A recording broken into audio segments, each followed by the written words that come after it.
মা কালী মহাশক্তির প্রতীক। একদিকে মা, অন্যদিকে সংহারকারিণী। তিনি অশুভ শক্তিকে ধ্বংস করেন এবং পাপ মুক্তির জন্য তার পূজা করা হয়। কালী পুজো বিশেষ করে বাংলার প্রতিটি প্রান্তে এক আবেগময় মুহূর্ত।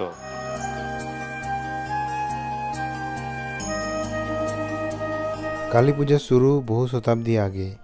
অনেকে মনে করেন কালী পূজার ইতিহাস প্রাচীন তন্ত্র সাধনার যুগ থেকে শুরু।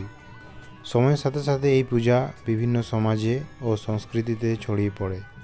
বিশেষ করে বাংলায় এই পূজার মাহাত্ম্য অতুলনীয়। কালী শুধু শক্তির প্রতীক নন, তিনি মা। বাংলায় বঙ্কিমচন্দ্র চট্টোপাধ্যায়ের লেখা বন্দে মাতরম যেমন মাতৃভূমির প্রতি ভালোবাসার প্রতীক, ঠিক তেমনি কালীদেবী আমাদের মা।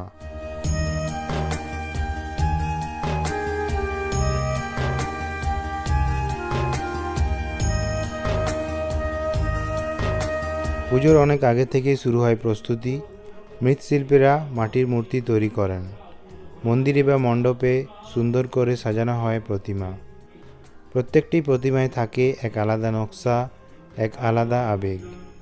মা কালীকে সাজানো হয় সোনার গয়না, মালা আর বেলপাতা দিয়ে।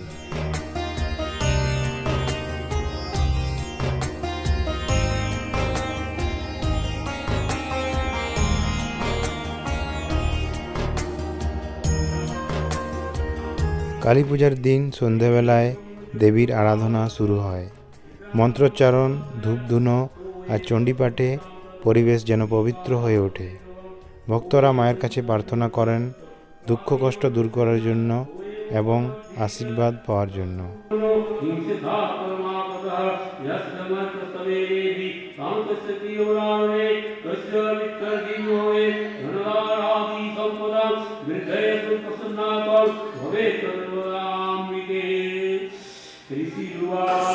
जय राम श्री राम जय जय राम, जय राम श्री राम जय जय राम, जय राम श्री राम जय जय राम, जय राम श्री राम जय जय राम। रामाय रामभद्राय रामचंद्राय वेदसे रघुनाथाय नाथाय सीताय पतये नमः। ओम काली परालोदना विनिष्कान्तसिपासिनी विचित्रपट्टाङ्गधरा नरमाला विभूषणा दीति चर्म परिधान शुष्कमंसाति भैरव अति विस्तार बदना जिहाल भीषणा। এখন সংস্কৃত পড়ার জন্য যে কোনো কথাকে ঘুরে ফিরে দেখলে তার উত্তর বেরিয়ে আসে। যেমন কলয়তে ইতি কাল, কালত থেকে আবার কালী হচ্ছে, কাল কালী। কালের এই পুরুষ কাল আর স্ত্রী হচ্ছেন কালী। তো একটা জিনিসই যখন যেমন মনে হয় তখন তেমন তারা রূপ ধারণ করে। একটাই পৃথিবীতে একটাই এসে চেতন জিনিস, চেতনটা যখন যেখানে যেমন দরকার তেমনি হয়। তো কালী আবার জেনে গেছি কালীর পূজা করলে যেমন, দুর্গা জিনিস দুর্গার পূজা করছি, আবার কেউ অন্য দেবী দেবতার পূজা করছে, সব ওই একটি পূজা হচ্ছে, কিন্তু বুঝছি আমরা ভিন্ন ভিন্ন রূপে। পূজা একজনেরই, কিন্তু সেটি আমরা বুঝছি না। আমরা বুঝছি যে আমরা কালীর পূজা করলো, আমরা দুর্গার পূজা করলো, আমরা সন্তোষীর করলো, আমরা অমুকের করলো ইত্যাদিতে আমরা বলে থাকি। তাতে কিছু যায় আসে না, এমনি একজনের করলেও করা উচিত।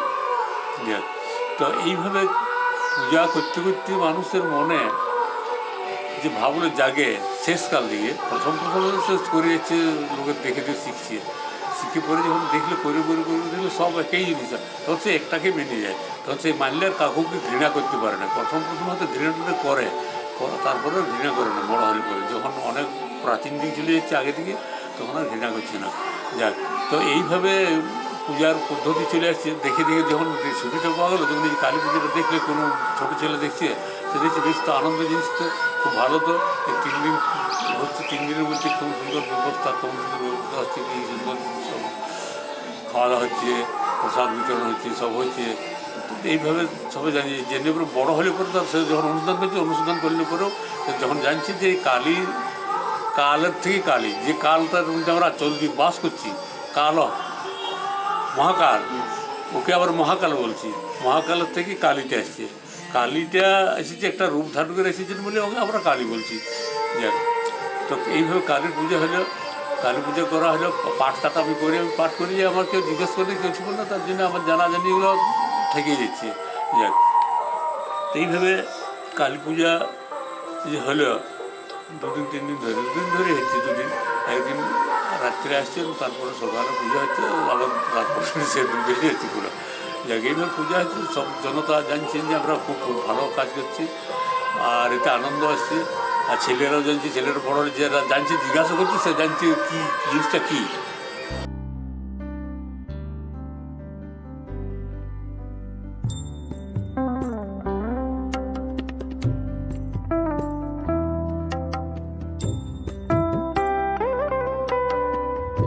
কালী পূজার অন্যতম আচার হলো হোম ও বলি। কিছু কিছু স্থানে এখনও পশু বলির প্রচলন আছে, যদিও অনেক জায়গায় আজকাল প্রতীকী বলির মাধ্যমে পূজার নিয়ম পালন করা হয়।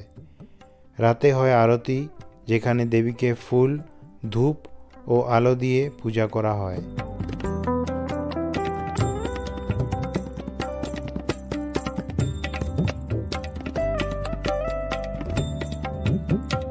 देवी सर्वभूतेषु नेत्रारूपेण संस्थिता नमस्तस्यै नमस्तस्यै नमस्तस्यै नमो नमः। या देवी सर्वभूतेषु सुधारूपेण संस्थिता नमस्तस्यै नमस्तस्यै नमस्तस्यै नमो नमः।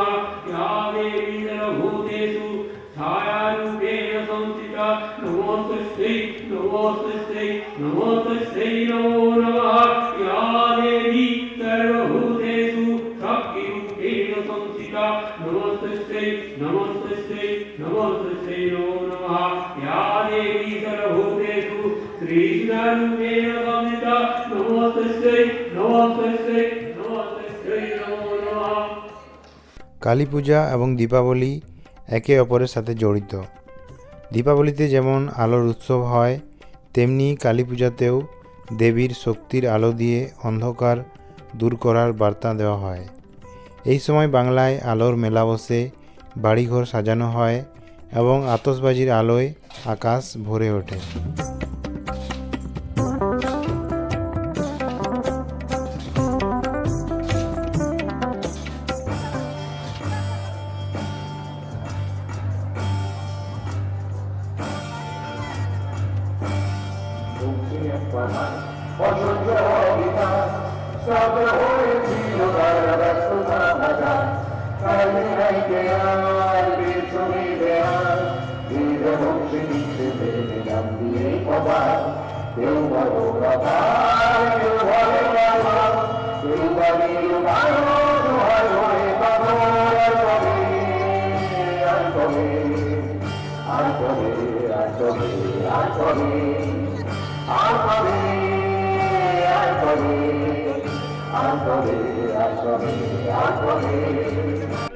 কালী পূজা শুধু ধর্মীয় আচার নয়, এটি একটি বড় সাংস্কৃতিক উৎসব হিসাবেও পরিচিত।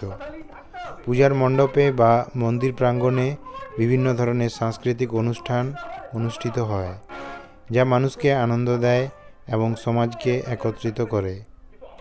যাত্রাপালা বাংলার ঐতিহ্যবাহী নাট্যরূপ। কালী পূজার রাতে যাত্রাপালার আয়োজন বিশেষ জনপ্রিয়। এতে সঙ্গীত, নৃত্য ও নাটকের সংমিশ্রণ থাকে। শ্রোতারা রাতভর বসে যাত্রার বিভিন্ন কাহিনী উপভোগ করেন। মূলত পৌরাণিক কাহিনী, সামাজিক সমস্যা বা ঐতিহাসিক ঘটনার উপর ভিত্তি করে নাটক মঞ্চস্থ করা হয়। অবশ্যই পারে, তবে এখন নয়, সময় হলে ওই ছাপি থেকে কারণের শব্দ আমি ঠিক কাজ করে আসবো।